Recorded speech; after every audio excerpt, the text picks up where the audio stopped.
What's going on, everybody? This is Hightower versus the world. I am Hightower. This is my third video entry.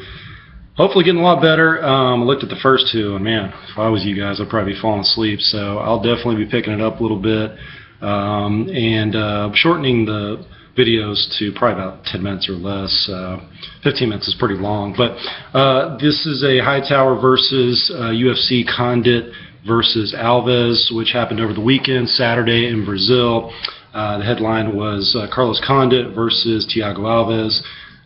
Co-main event was Charles Oliveira and Nick Lentz, and those are the only fights I'm going to discuss today. Quite honestly, the rest of the card, unless you're just a really hardcore MMA fan, I'd really just prefer to discuss those two events, and they were great fights.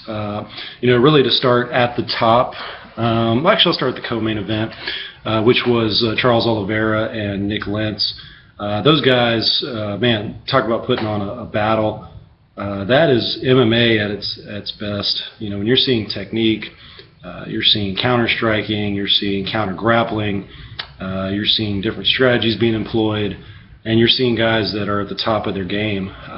Nick Lentz is just as tough as they come. Gritty wrestler. That guy has no quit in him. He certainly showed that in this fight. And then you have Charles Oliveira, who is actually a Texas guy. Actually trains a little bit down the road, and that guy is just he's on his way. He's only 25. He's only going to get better, and it's just amazing to see him get better and better every fight, and to really utilize the ground game, and to really utilize his guard in jiu-jitsu, which unfortunately we don't see a lot of in MMA. For whatever reason, I think it's a time limit thing where guys only have 5 minutes to work. Where in a traditional jiu-jitsu match, you have much more time in that, or no time at all. So guys are limited to what they can do. But Charles Oliveira really utilizes his guard game, really utilizes his ability to work for submissions. And in my opinion, if I'm a judge, to me, if you're on bottom and you're constantly working for positions and you're getting those positions, getting close to getting those positions, I give that more merit than a guy who's just on top, literally just laying on somebody. That's just my personal preference, my opinion. I think takedowns definitely have merit and should get points, but I think guys who just take somebody down and literally just lay on top of them without really going for submissions or going for a finish, to me, I don't give any additional points beyond that. Would definitely favor a guy who's trying underneath to set up some sort of submission. But Oliveira is probably one of the best in the UFC at really fighting off his back. And he utilizes his body well. He utilizes those long legs, long arms. He's very tall for the division. I don't know if you guys remember the Frankie Edgar fight. He looked like he towered over Frankie by a good 1.5 feet.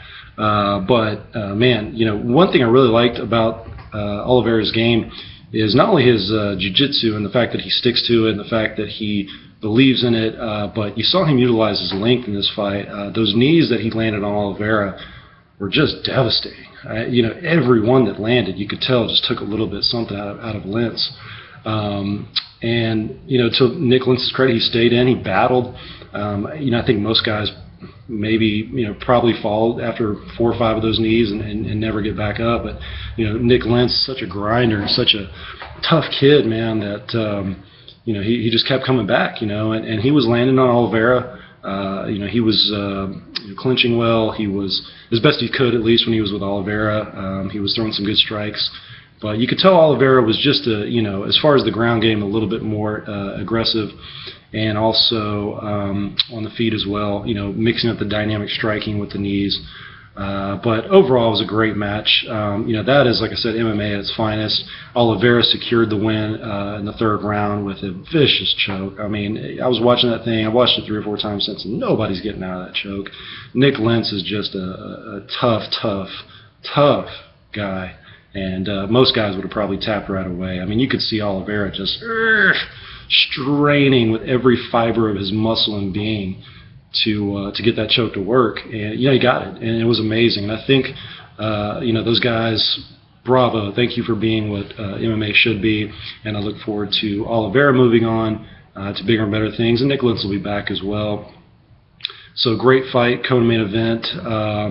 Lastly, of course, was the main event, which was Carlos Condit versus Thiago Alves, which, man, what a great matchup, you know. Carlos Condit hadn't fought, I think, in about a year.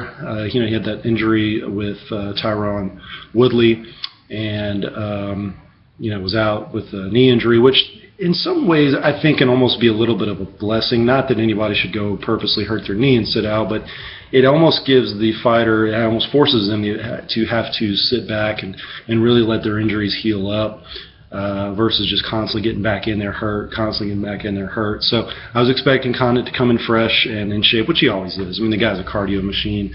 If you ever watch his training videos online, I mean, the guy's always running the hills, doing, you know, wearing vests, just doing something cardio related. So I knew, and anytime Carlos Condit's in a 5-round fight, you know, you almost have to favor the guy just off the cardio ability. I would have loved to seen him and Woodley go past that first or second round whenever he got injured. It was the second. And to see, you know, if he could have taken Woodley into deep waters and, you know, really tested him there. Obviously, didn't make it, so we'll never know unless they rematch. But then you also had Thiago Alves coming in. I mean, Thiago Alves has been around, man, for a while, you know. He's had his ups, he's had his downs. But the guy always brings it, you know, and he finds himself sometimes on the short ends of either a decision or, you know, like the loss he had to Martin Kampmann, which, you know, he's basically winning the whole fight and lost in the last few minutes. So the guy always brings his A game. I hate to use that overused cliche, but he really does. He's a great fighter. He's whipping those leg kicks. I mean, I don't think there's anybody else in probably the entire UFC that kicks the way Alves does. I mean, when he turns and kicks, he puts his entire weight into that leg. It's got to feel something like a baseball bat just clanging against your leg, you know. And there was some times where Condit, you could tell, man, he grimaced a little bit, but nothing. You know, Condit's such a pro and is such a warrior that, you know, if it was damaging him at all, he definitely didn't show as much. But my God, those kicks have got to feel like death warmed over. So, anyways, the fight itself was, you know, back and forth. You know, the first round, hard to say who I really gave it to. It was almost a 10-10 round, but it was a lot of action.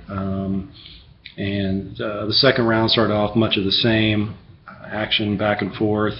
And then, of course, Carlos Condit nailed him with that elbow and really changed things up. Broke Thiago Alves' nose badly. Obviously, I've had my nose broken before, as you can tell, and not fun, especially when you can't breathe out of that thing and you become a mouth breather. It's not fun at all. So, but Thiago Alves is a warrior. I mean, if you let that guy keep on fighting, he would have fought till his nose fell off. He wouldn't care.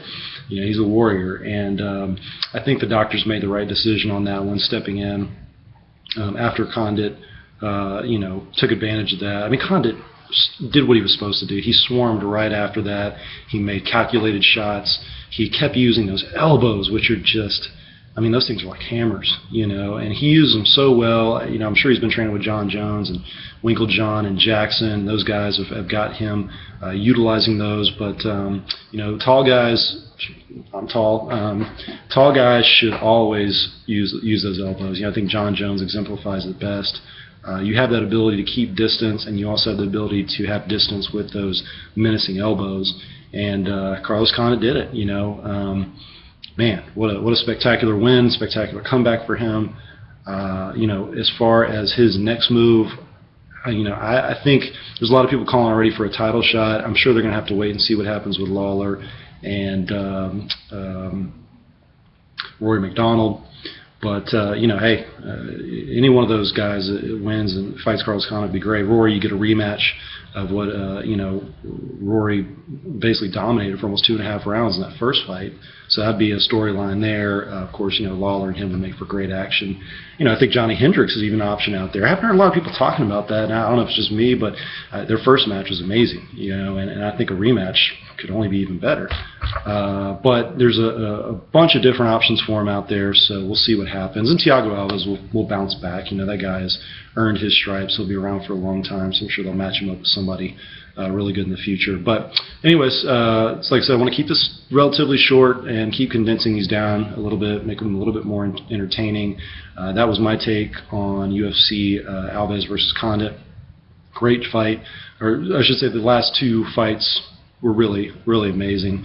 I know they didn't do that well with attendance, and I know, obviously it came on late, but as a fight fan, MMA fan, I thoroughly enjoyed it, and excited to see what those guys do next. The guys that I mentioned, specifically the winners, I think they both got really bright futures ahead. So, if you have any questions, if you have any comments, please leave them down below. If you want to subscribe, please do so. Like I said, I'm going to try to keep getting better at this. Hopefully one day I'll look back and won't laugh so much at my first videos, use them as learning lessons. But either way, thank you for your time, and we will talk to you soon. Bye-bye.